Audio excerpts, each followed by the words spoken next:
C'est une des rencontres incontournables en Serie A, que ce soit cette saison ou sur les autres saisons. Le derby milanais, le derby de la Madonnina entre l'Inter Milan et le Milan AC. Bonjour à tous, salut dans temps additionnel. On va parler de ce derby entre le Milan AC et l'Inter Milan, comme vous l'avez compris, avec deux invités aujourd'hui. Matteo qui va représenter le Milan AC, salut à toi. Salut, merci beaucoup pour l'invitation. Donc tu es l'un des CM de Milan Actu. Voilà, exactement, je suis sur Milan Actu, donc on est un petit média indépendant qui parle du Milan au quotidien, donc c'est vraiment un plaisir de pouvoir parler du derby ici. Et pour vous suivre, vous êtes vraiment top les gars, donc continuez ce que vous faites. Merci beaucoup. Et on a également avec nous Alban. Salut à toi Alban. Salut à tous. Et puis comme pour Matteo, je te remercie de l'invitation pour débattre sur ce match qu'on attend tout particulièrement, que ce soit les Rossonero ou les Nerazzurri. C'est clair. Donc je te remercie aussi Alban, et puis je te remercie aussi Matteo. Toi Alban, je pense que les gens l'auront deviné, tu es toi supporter de l'Inter. Tu tiens pas de page en particulier, mais tu as un petit compte Twitter où tu postes tes avis sur l'Inter en général.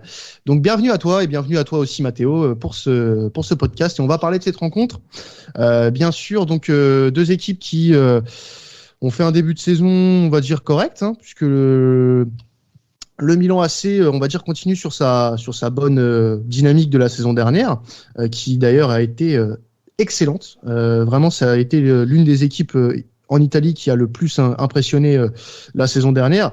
Donc là, actuellement, le Milan AC est deuxième de Serie A derrière l'Atalanta à la différence de but. L'Inter est cinquième avec 2 points de retard sur le Milan.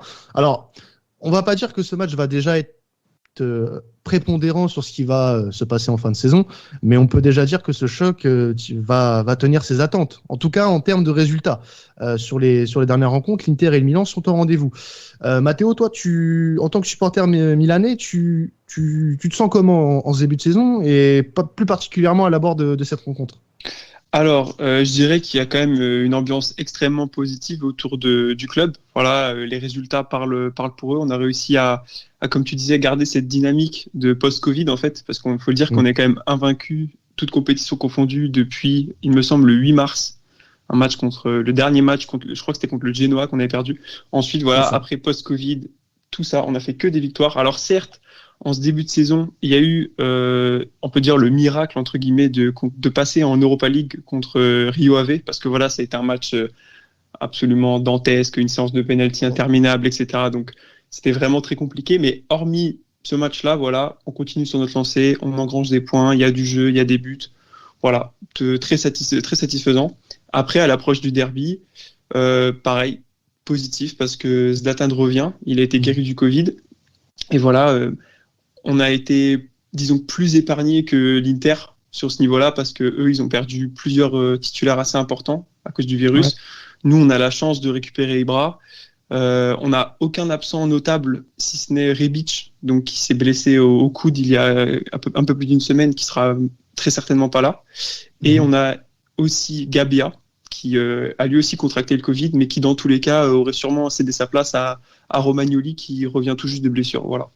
Alors pour le moment, côté absent, côté Rossonero, on a Conti, Duarte, Musacchio, Rebic qui sont sûrs et certains d'être absents.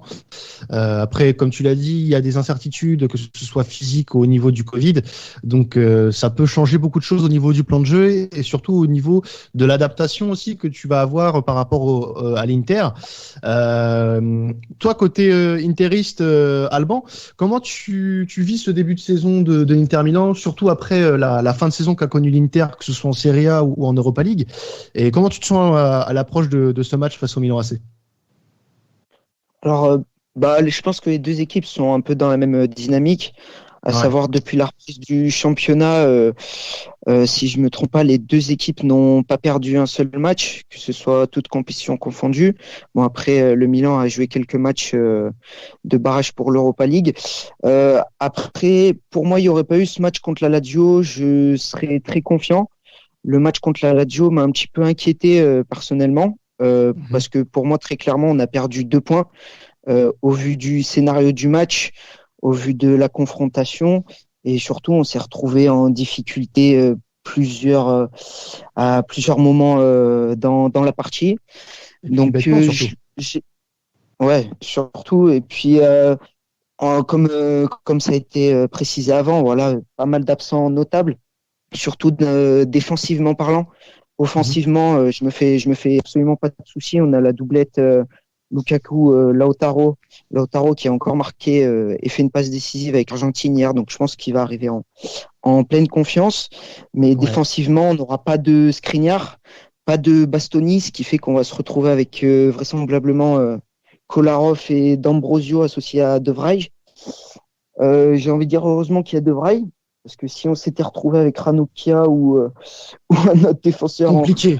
Dans la charnière, ça aurait été compliqué. Donc voilà, je suis un peu mitigé. J'ai confiance au niveau du système, au niveau de l'animation offensive qu'on va proposer, au vu de la compo qui est probablement annoncée, mais c'est plus défensivement où ça risque d'être compliqué, quoi. On s'est quand même encaissé 3 buts contre la Fio, 2 contre Benevento, plus un il y a 2 semaines contre la Lazio. En championnat, il n'y a pas un seul match où on fait un clean sheet. Donc mitigé, on va dire. J'ai quand même confiance, voilà, offensivement parlant, mais défensivement, ça reste à prouver, on va dire. Mais justement, le fait de prendre plus de buts que d'habitude, on en parlait lors du podcast entre la Lazio et l'Inter. Et Matteo, l'autre supporter interiste qu'on a reçu dans l'émission, nous disait, et on était plutôt d'accord avec lui, que le jeu d'Antonio Conte commençait à avoir une certaine mutation et était un peu plus offensif. Est-ce que tu es plutôt d'accord avec ça, toi ? Totalement, ouais. Bah, y a qu'à voir au niveau des pistons l'année dernière, notamment grâce à l'avenue d'Hakimi, un mec comme D'Ambrosio n'a très clairement plus sa place en tant que piston droit. Donc déjà rien que ça t'apporte beaucoup plus offensivement. Et puis sur l'aspect du piston gauche, t'as Perisic, on peut le considérer encore comme un ailier gauche. Et t'as Ashley Young qui, pendant toute sa jeunesse, on va dire, et il a toujours de beaux restes, c'était un ailier gauche, quoi. Donc, si tu veux, déjà rien qu'au niveau des apports des pistons, c'est beaucoup plus offensif. Il y a moins cet aspect effectivement défensif, mais je pense que ça a bien été compensé quand même, notamment si Vidal et Barella sont alignés ensemble sur ce week-end. Voilà, Vidal, on connaît, c'est un gars qui a 3 poumons, qui au niveau des tâches défensives va pas hésiter à faire le travail. Barella, c'est le même calibre. Donc voilà, c'est clair que c'est plus offensif, mais ça, comment dire, je trouve moi personnellement que le jeu est un peu stéréotypé. Ça veut dire que ça passe beaucoup très très souvent sur l'aspect dangereux au niveau des actions du côté d'Hakimi. Beaucoup de buts sont venus notamment de son côté. Donc après c'est plus au niveau de la gestion des contre-attaques avec notamment la vitesse des Milanais, où je pense que ça va être une bonne opposition de style pour ce week-end. Alors justement, toi, Matteo, en tant que supporter milanais, j'aurais aimé avoir ton avis sur le jeu de Conte. Est-ce que toi aussi tu trouves qu'il est en pleine mutation ? Est-ce que on assiste à un changement un peu de son système de jeu sur un jeu avec plus de prise de risque ? Alors je suis l'Inter de un peu trop loin, je pense, pour pouvoir vraiment faire un constat de mutation. Ceci dit, je suis un très très grand fan de Conte. Voilà, aussi supporter de l'Italie, donc forcément, je me souviens très bien de son énorme travail à l'Euro 2016, entre autres.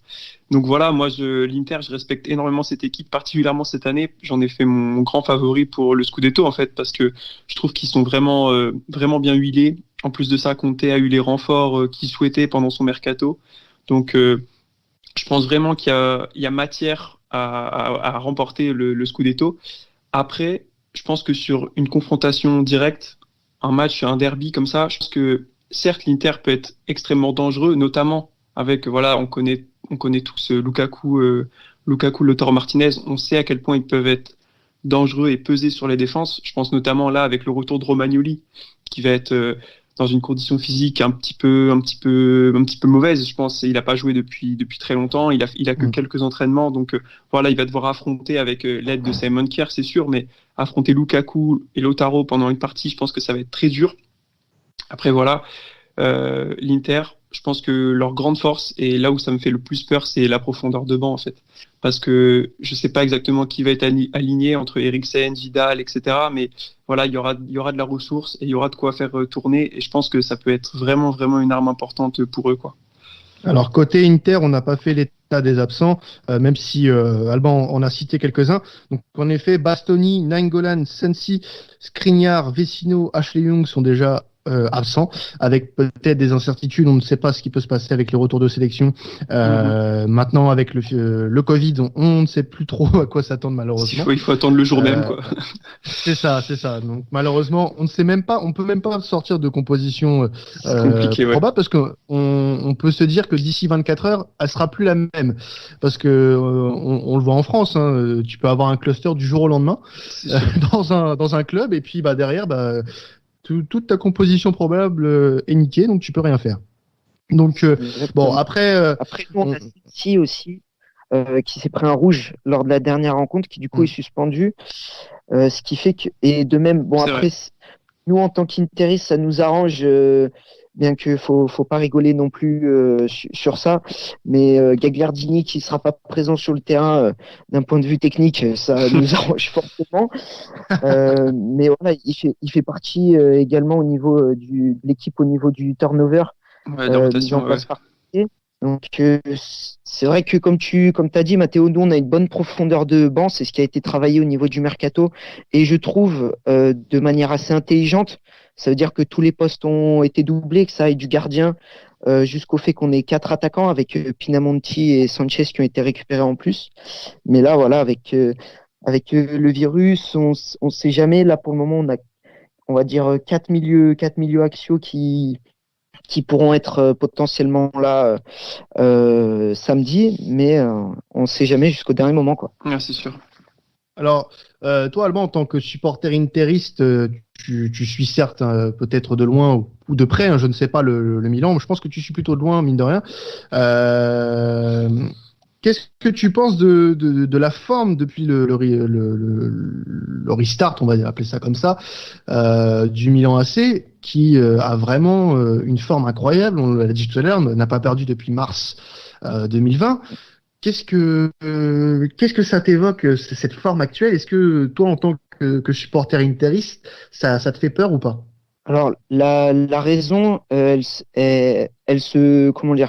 définit en un seul mot, Ibrahimovic, tout simplement, parce que je pense que Mathéo sera d'accord avec moi pour dire que pour Pioli, bien spécifiquement pour Pioli, et après de fil en aiguille pour le club, pour la direction, pour l'organisation du club, pour même les joueurs. Il y a un avant et un après Ibrahimovic. Je pense que sur l'année dernière, même s'il y a eu le restart, même s'il y a eu des coupures ou autres, je pense que tu prends la moyenne de points gagnés par le Milan avec Zlatan et la moyenne de points gagnés par le Milan sans Zlatan, je pense que la différence elle doit être criante. Mais au-delà de ça, Ibrahimovic, il a inculqué un état d'esprit, une culture de la performance. Il est assez exigeant avec les joueurs, et ça, je pense que d'une part, de par son âge et son expérience, il a dû également le transmettre mine de rien à Pioli, qui a dû derrière qui a su derrière adapter son discours avec certains joueurs. Il y a des joueurs qui renaissent tout simplement. Tchalanoglu, c'est clair. Depuis son arrivée, je me foutais un peu de sa gueule parce que pour moi, Tchalanoglu, c'est juste un petit partout de Bundesliga. Depuis le restart, justement, on sent qu'il y a quelque chose de différent. L'équipe est bien huilée. Il y a des joueurs sur qui on n'aurait pas forcément misé une pièce au départ dessus. Je pense notamment à Théo Hernandez, qui sont. Alors après, pour moi, qui est stratosphérique, qui est. À ce propos, d'ailleurs, je comprends pas pourquoi il n'est pas sélectionné en équipe de France, mais bon, ça, c'est un autre débat, oui, mais c'est sûr. Ouais. Alors là, tu vas en réveiller certains, là. C'est clair. Mais après, du coup, pour revenir au niveau du Milan, moi, je pense que j'ai pas spécifiquement peur, parce que si tu prends les deux effectifs, poste par poste, pour moi, l'équipe de l'Inter a que des titulaires indiscutables, sauf peut-être pour genre le poste de piston gauche où ça peut jouer justement avec Hernandez. Mais la paire Lukaku-Lautaro, je la préfère largement à Ibrahimovic. Mais je parle, c'est d'un point de vue plus état d'esprit. Je parlais tout à l'heure du match contre Rio Ave. Je suis persuadé que sans cette culture qu'a réussi à inculquer Ibrahimovic au reste de l'équipe ou quoi, je pense que le Milan je suis tout à fait d'accord avec toi. Je suis tout à fait d'accord avec toi. Et pourtant, Ibra n'était pas là ce jour-là, mais effectivement, ça s'est tout de suite ressenti on a été la chercher dans les dernières secondes au penalty. Enfin, ça a été vraiment compliqué, mais c'est vrai que ça montre vraiment que la mentalité a changé, quoi. Ouais, c'est sûr. C'est surtout d'un point de vue mentalité, quoi. Le Milan qui se prend un but à la dernière minute par le gardien de Benevento, je pense qu'on n'est pas prêt de le revoir avec les valeurs qu'ils ont réussi à récupérer.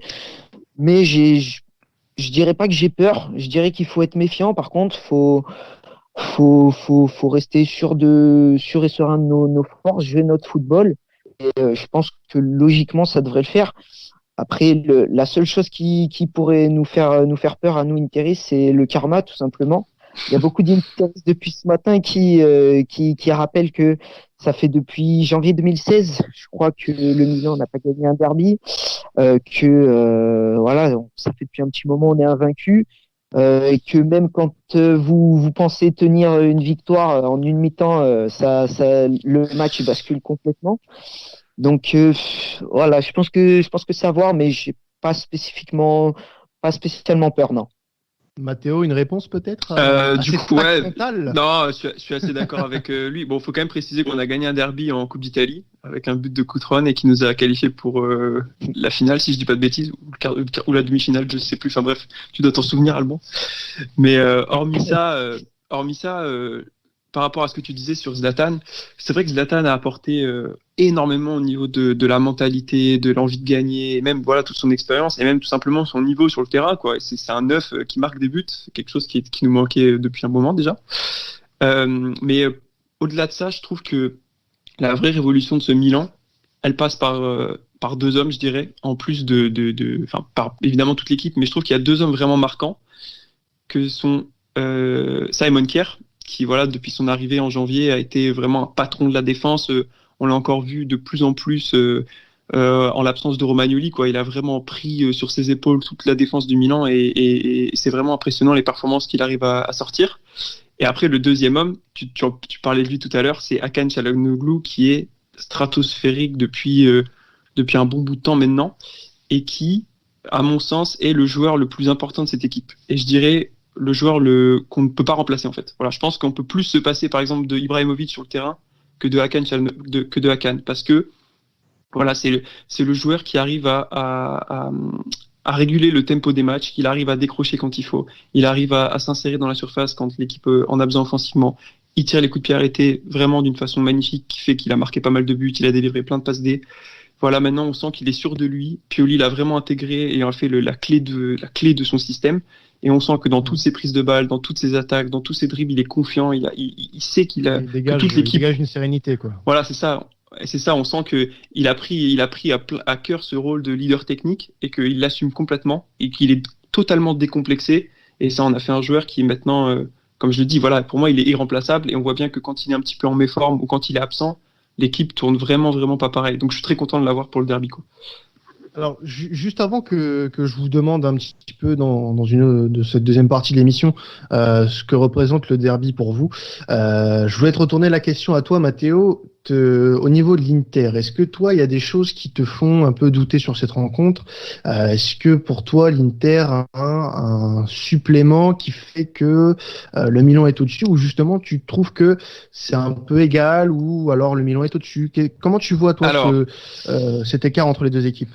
Je dirais que, voilà, donc comme j'ai dit tout à l'heure, il y avait la profondeur de banc, même si là vous avez dit des absents, donc j'étais pas au courant, donc bon, ça me rassure un petit peu, mais mine de rien, voilà, il y a quand même un effectif qui est très dense et très complet. Après, je pense que il va y avoir une bataille au milieu de terrain très intéressante. Voilà, je pense qu'entre Kessie Bennacer et puis le milieu Brozovic, parce qu'on sait que dans les derbys, particulièrement les derbys récents, les milieux de terrain ont eu un rôle vraiment clé, que ça soit que ça soit Brozovic, Vecino, voilà, on les a toujours vus s'insérer très offensivement et marquer des buts très importants. Donc voilà, ça me fait un peu, pas peur, mais j'ai hâte de voir la confrontation qu'il va y avoir. Ensuite, comme j'ai dit tout à l'heure, les deux devant, ils vont me faire peur parce que voilà, Romagnoli, il est pas en forme, on sait qu'il combine très bien, il se trouve les yeux fermés, donc ça c'est un peu quelque chose qui voilà, il va falloir surveiller. Mais après, comme il l'a dit au début Alban, la défense, je veux dire, Bastoni et Kolarov, pas Bastoni, D'Ambrosio et Kolarov, qui sont donc deux latéraux de métier, si je dis pas de bêtises. Enfin, Kolarov, j'en suis sûr. Après, D'Ambrosio, je sais pas quelle était sa formation, mais voilà. C'est arrière droit plus. Ouais. Voilà, plus arrière droit. Donc, c'est pas vraiment un central de métier. Donc, voilà, je pense qu'il va y avoir non seulement des espaces à exploiter, parce que si c'est Perisic et Hakimi en piston, ça va laisser des boulevards dans le dos, on le sait, parce que c'est des joueurs très offensifs. Donc, il y a potentiellement des situations de 1v1 qui vont être donc entre peut-être Leao qui va être titulaire ou Brahim Diaz, je sais pas. Et puis de l'autre côté, c'est les Makers. Donc, il y aura, à mon avis, des choses à faire en contre. Il y aura de quoi provoquer. Je pense qu'on peut peut-être arriver à se créer des belles occasions si on arrive à se retrouver en 1v1 contre ces deux défenseurs qui n'en sont pas vraiment, quoi, si j'ose dire. Alors, pour ce qui est du match, je pense qu'on a un petit peu fait le tour de ce qui peut être dit. Moi, j'aimerais qu'on termine un petit peu sur une note un peu sentimentale sur cette rencontre. Alors, on sait un peu ce que ça peut représenter un derby comme ça, parce que mine de rien, c'est un derby qui est historique. Si je peux donner quelques chiffres sur cette confrontation entre les deux Milan, c'est 63 matchs joués depuis 1993, dont 25 victoires interistes et 21 pour les joueurs du Milan AC et 17 nuls en tout. C'est comme on l'a dit tout à l'heure, une longue disette pour le Milan AC, puisqu'il faut remonter au 14 novembre 2010 pour retrouver une trace de victoire du Milan AC lors du derby milanais à l'extérieur. C'est ça. Depuis 3 nuls et surtout 6 défaites. Donc après, on connaît le passage à vide un peu du Milan sur cette dernière saison. Hein, on peut le dire, hein, Matteo. Malheureusement, c'est clair. Non, c'est sûr. Le grand Milan n'est plus à sa place. Hein. Mais bon, c'est sûr. Ça va. Je te rassure, hein, en tant que neutre dans cette histoire, je trouve que le Milan va dans le bon sens ces dernières années. Que les choix sont un peu plus réfléchis et que plus ça va, mieux ça va justement. On est sur le bon chemin, je suis d'accord. Ouais. Voilà, on espère justement que ça va continuer pour le Milan, même si je pense que Alban n'espère pas plus que ça non plus. Alors, pour on a été dans cette juste si je peux me permettre, on a été dans cette situation aussi en post-triplé de 2010. Où après, je pense qu'on va y venir d'un point de vue sentimental, où les derbies, c'était plus les mêmes grands noms qu'avant, quoi. Moi, je me rappelle d'un derby où les buteurs, je crois, c'est Jérémy Ménez et Freddy Guarin. Rien que quand ça, comparé. Oui, on a une grande période. De toute façon, les deux clubs, c'était des derbies. On était 8 et 9e, quelque chose comme ça. Donc, c'était assez compliqué, c'est sûr. Alors, dites-vous qu'à Milan, vous avez eu la chance d'avoir le grand Lucas Ocampos avant qu'il explose. Il a 6 mois. Il est resté 6 mois et il a pas beaucoup joué. Mais Et bon, c'était pas une grosse période pour le Milan à ce moment-là. Non, vous aviez récupéré un Ocampos pas très en forme non plus. Donc et en prêt. Je tiens à le préciser. Alors, en ce qui concerne le derby, ce qui représente pour vous. Alors, on en a parlé un petit peu en off tout à l'heure. Vous m'aviez dit que les communautés dont vous faites partie et que vous représentez aujourd'hui sont pas forcément, elles sont présentes forcément, mais elles sont moins impliquées que sur des matchs contre la Juve, par exemple. Alors comment vous expliquez ça, par exemple? Je dirais pas moins impliquées, mais au contraire, c'est un des matchs le plus important de la saison. Il n'y a pas de souci là-dessus, mais je pense qu'ils sont moins hostiles que certains derbys et il y a quand même une notion de respect. Voilà, c'est nos cousins comme on les appelle. Voilà, l'Inter, c'est les cousins. Et je sais pas pour toi, Alban, mais moi j'ai déjà eu la chance d'être allé à Milan voir un derby. Donc c'était le derby de 2018 où Icardi nous crucifiait à la 90e. Donc c'était pas un souvenir très agréable, mais au-delà de ça, j'ai pu vraiment voir de mes propres yeux la rivalité, et en fait c'est dans le respect, quoi. Je veux dire, tu vas dans la ville la journée, reste bon enfant, quoi. Voilà, tu vas dans la ville la journée, chacun a son maillot, ça chambre un peu, mais c'est très amical et il y a pas de souci de violence, ça reste très familial, en fait, j'ai envie de dire presque. parce que c'est la même ville, c'est quand même le même stade, etc. On a quand même une histoire commune, donc il y a beaucoup de respect malgré cette rivalité, je pense. Ah, tu vois, moi, en tant que neutre là-dessus, je pensais que il y avait vraiment une rivalité acerbe, quoi, que c'était vraiment viscéral entre les deux équipes. Et là, tu m'apprends vraiment autre chose. Donc, c'est assez étonnant parce que quand on voit, par exemple, d'autres derbys dans des villes comme Madrid, par exemple, où là, tu sais que vraiment les deux clubs peuvent pas se saquer parce que c'est le club du prolétariat contre le club des riches. Et Ouais, bien sûr, ouais. là, c'est peut-être pas le même cas parce que je pense que au niveau de son histoire, peut-être, enfin, vous pouvez me couper Non. si je dis des conneries, mais ils ont à peu près peut-être la même histoire, donc je saurais pas trop vraiment. Ouais, voilà, c'est ça, c'est une histoire liée, quoi. C'est, comme je te Mm. dis, c'est des cousins. Il y a pas cette rivalité qu'il peut y avoir, qui est aussi très politisée, par exemple, entre le Napoli et la Juve, en fait. Je Ouais. pense que on est sur un derby, même entre la Lazio et la Roma, c'est plus, je trouve que c'est plus ardu que nous, en fait. Enfin, c'est vraiment, j'ai l'impression, en tout cas.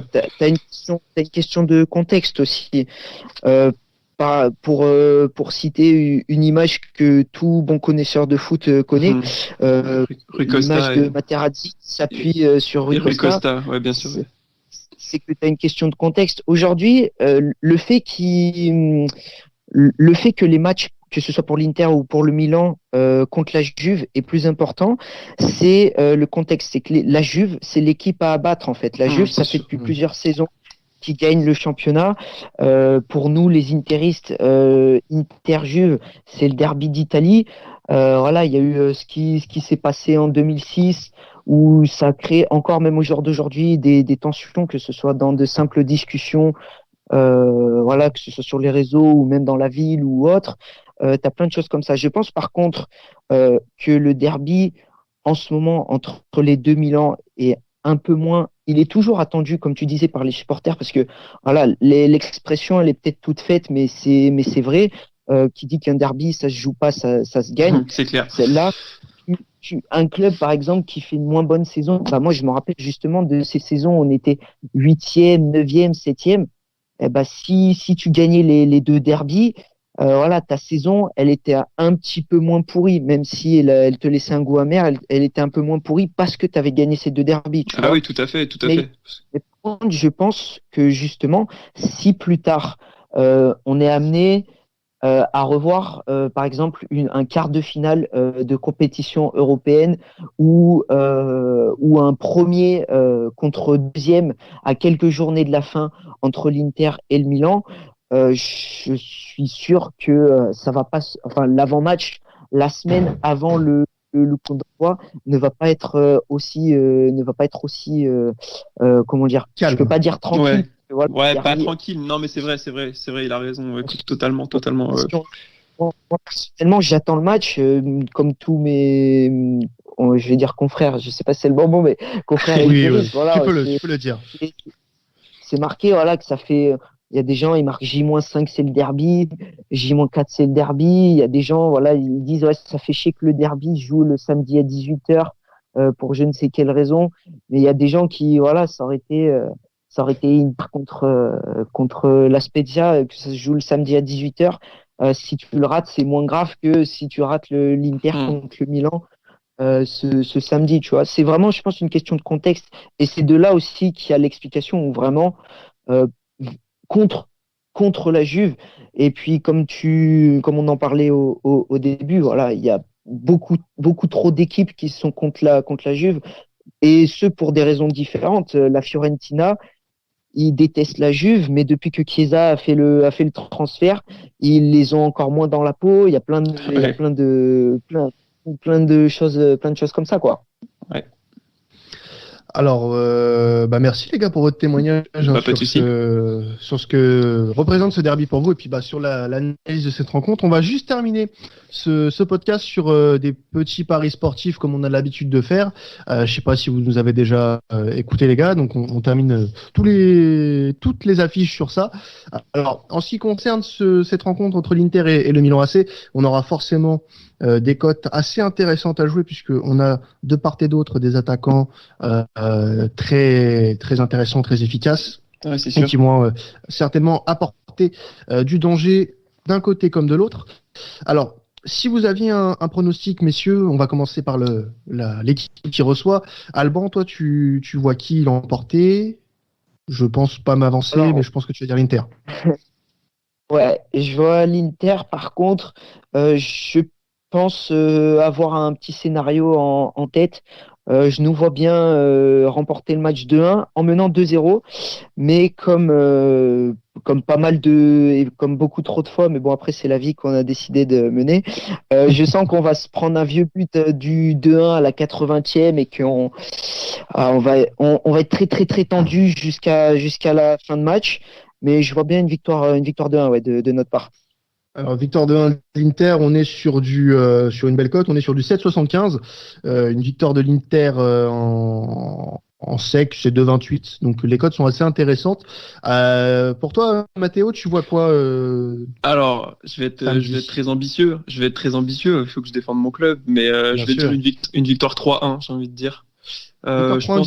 Je pense qu'on a les armes. Je pense que si on arrive à faire le step mental et de se décomplexer cette partie qui, depuis plusieurs saisons maintenant, on sent toujours que Milan arrive crispé, arrive un peu tendu, avec un peu cette peur de mal faire et tout. Je pense que voilà, si on arrive à dépasser ça et arriver libéré et qu'on joue notre football, on peut gagner 3-1, surtout vu que derrière ils sont un peu affaiblis, comme on l'a dit tout à l'heure. Donc je dirais 3-1 avec un but de, je dirais Zlatan, Çalhanoğlu et Simon Kjær, voilà, pour son premier derby. Pour le 3-1, tu joues une belle cote à 19,50, c'est pas rien. Donc tu nous tentes une belle chose là. Sinon la victoire de Milan en sec, hein, c'est 3-0-5. Alors le conseil de l'équipe aujourd'hui, ça sera bien sûr une victoire de l'Inter Milan, parce que on pense que la victoire ne fait pas de doute malgré le meilleur démarrage pour le moment du Milan AC. Les arguments exposés, notamment par vous deux, hein, parce que vous l'avez tous les deux dit, l'Inter a un effectif un peu plus complet que le Milan et ça peut jouer sur cette rencontre. Donc je pense à une victoire de l'Inter samedi. Et en termes de buteurs, les gars, donc tu m'en as donné 3, Mathéo, mais lequel tu vois le plus marqué, toi, ce samedi? Ah, c'est difficile de pas dire Zlatan, hein, quand même. Hein.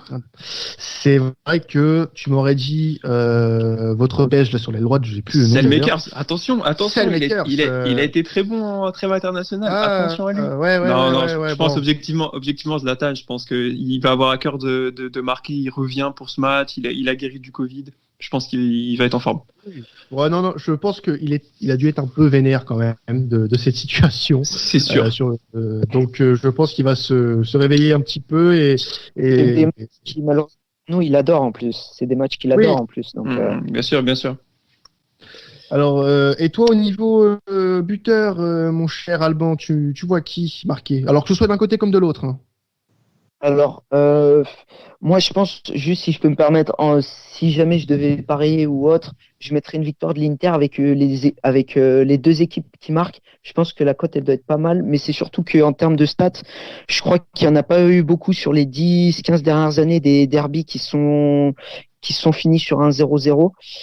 Donc déjà, ça peut être pas mal à jouer. Et après, en termes de buteur, sur mon 2-1, je mettrais Lukaku.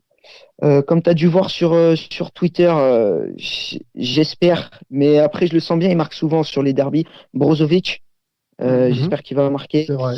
Et après, du côté du Milan, je vois bien un but de Léon. Léon, d'accord. Ouais, c'est possible. Et alors, au moment où on fait ce podcast, hein, donc les codes sont pas encore sortis, donc impossible de les donner, mais on peut donner des petits conseils quand même. Donc pour les buteurs, donc en effet, c'est intéressant ce que vous dites. Moi, je vois quand même, voilà, un Ibrahimovic buteur côté milanais. Et si j'avais un buteur à donner côté Inter, j'hésite entre Lautaro ou Brozovic pour jouer un peu plus gros. Donc voilà, c'est les petits conseils qu'on peut vous donner pour cette rencontre. En tout cas, merci à vous deux, Mathéo et Alban. Merci beaucoup de l'invitation, c'était super. Dans notre émission. Au plaisir, les gars. Donc n'hésitez pas à nous retrouver sur nos réseaux sociaux. Allez suivre Milan Actu aussi sur Twitter et le compte d'Alban. Qu'on mentionnera bien sûr, bien évidemment. Merci à vous de nous suivre comme chaque semaine dans cette émission. Vous êtes de plus en plus nombreux, c'est super cool. On va continuer à vous proposer chaque semaine des émissions sur vos matchs de la semaine. C'était temps additionnel. Bonne semaine à tous et à la semaine prochaine. Salut.